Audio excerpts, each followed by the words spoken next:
update, 1 p.m. Pupunta kami ng barangay ng San Roque kasi ito parang city lang sa bahay ng parents ni May.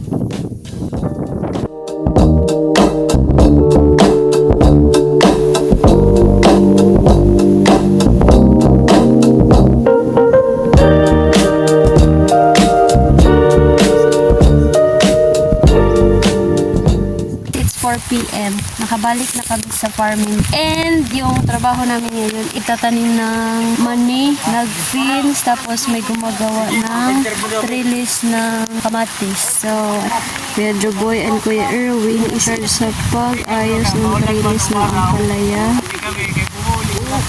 Charge kami sa pagtanim ng mani. Ezekiel and Jemboy isar sa fins. Pinins nila kasi may kalabaw na nag-apak-apak sa mga tanim ng mani. Update after the rain. Nanay trellis, nagtanom og mani. Tapos ng trellis sa upo. Nanay ko dala.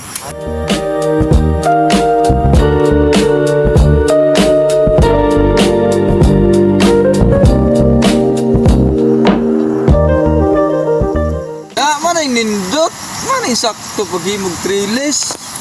Sa kukumber. Mailen kay buhat kay mo.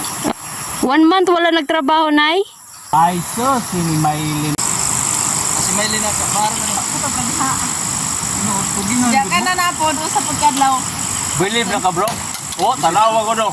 Natiguro na kanayang mama. Ganina sa ganyan lang tagsuko.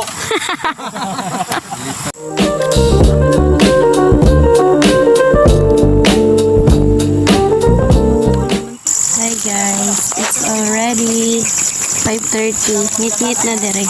So, di pa mi tapos, but we need to, we need to evacuate. Balik namin sa balay nila Maylin.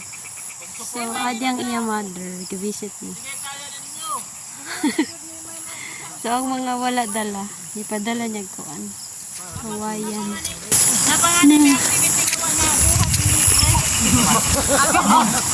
Mo na, uy.